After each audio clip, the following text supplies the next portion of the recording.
Assalamualaikum dan salam sejahtera. Yang dihormati Dr. Rosha Mimi binti Faisal, saya Syed Al-Sagaf bin Syed Mohamed, nombor matrik 258895, pelajar subjek GMGF 2014 Ekonomi dan Pembangunan. Sekarang saya akan membentangkan tugasan individu saya yang bertajuk Sumbangan Sektor Pertanian dalam Pembangunan Ekonomi Negara Malaysia.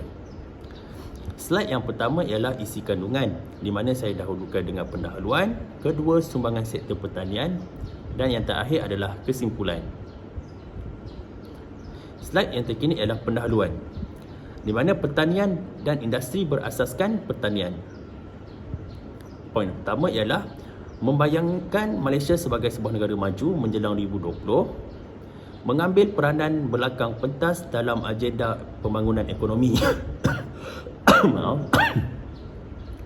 Pertanian dan industri berasas ke pertanian telah menjadi tunjang utama ekonomi rakyat Malaysia sehingga awal 1980-an, apabila Perdana Menteri ketika itu Dr. Mahathir Mohamad dengan wawasan 2020 membayangkan Malaysia sebagai sebuah negara perindustrian maju menjelang tahun 2020. Dengan wawasan itu, pertanian kemudiannya dilabelkan sebagai industri matahari terbenam, diketepikan demi perindustrian.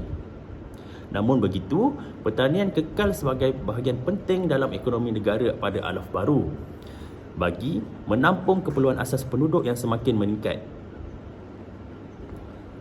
Dengan cabaran untuk menyediakan makan selamat dan sihat sejajar dengan pembangunan mampan dan penciptaan sumber ekonomi dengan mengembangkan ekonomi dan penduduk pertanian, kemudian mengambil peranan sebagai pentas dalam agenda pembangunan ekonomi. Walau tiada tandingan dengan negara perindustrian, Eropah, Jepun, Amerika Utara, zaman Mahathir menyaksikan kenaikan harga makanan import berikutan peningkatan dasar membuat persaingan semula dalam dasar pembangunan pertanian berbanding perindustrian di era pasca Mahathir. Apabila kerajaan pimpinan Tun Abdullah Badawi meletakkan penekanan kepada pembangunan pertanian, memfokuskan terutamanya kepada pengeluar makanan negara untuk mengimbangi import.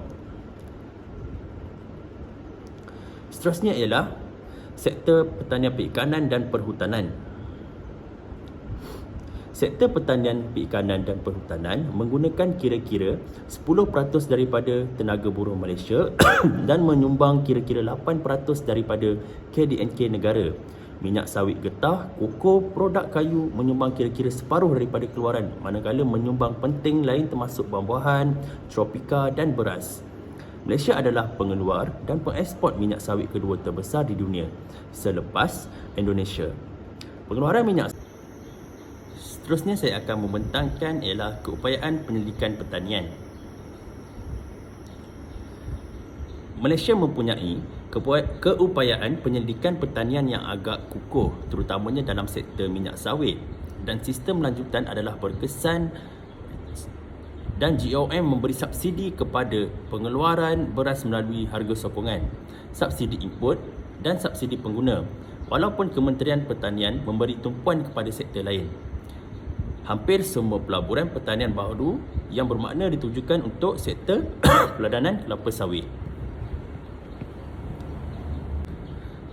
Slide yang seterusnya ialah saya akan membentangkan sumbangan sektor pertanian, di mana satu-satunya titik terang dalam prestasi KDNK sepanjang tahun 2020 ke 2021. Yang kedua ialah daya ketahanan komuniti petani dalam menghadapi kesukaran.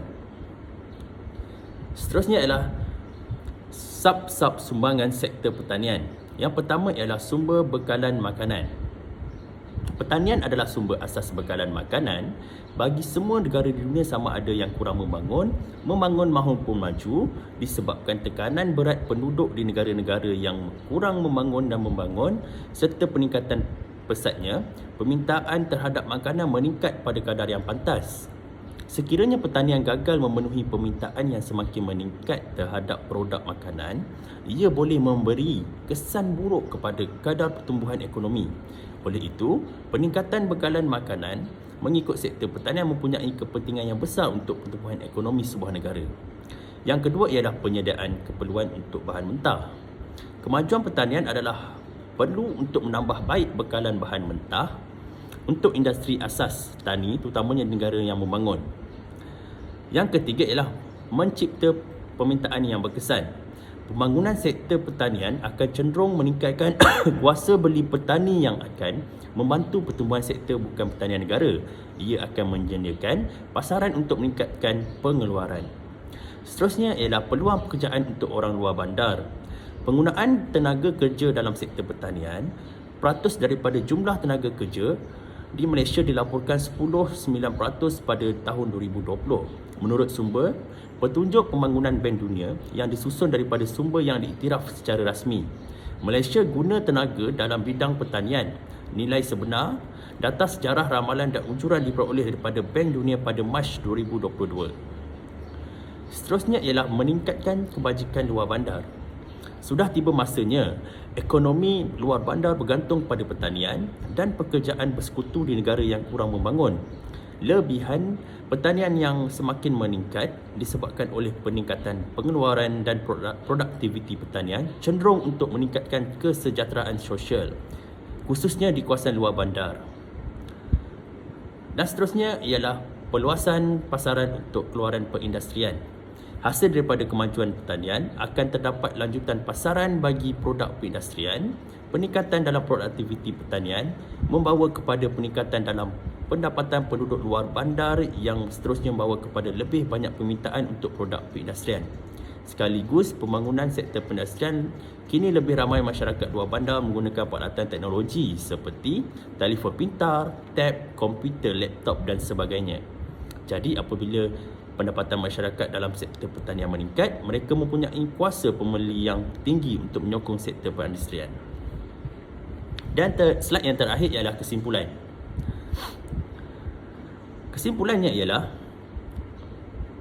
secara keseluruhannya, rancangan kerajaan Malaysia untuk mengubah sektor pertanian bagi mengoptimumkan pertumbuhan nampaknya boleh dicapai dengan syarat Malaysia menuju ke landasan yang betul dengan menumpukan usahanya pada pertanian baru seperti bioteknologi dan produk nilai tambah yang lebih tinggi.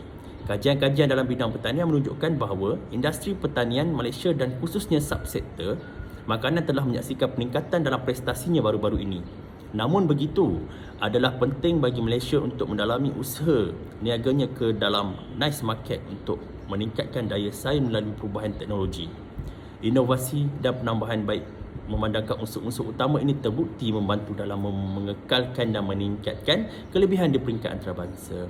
Sekian, terima kasih. Sekian saja pembincangan saya. Terima kasih Doktor. Assalamualaikum warahmatullahi wabarakatuh.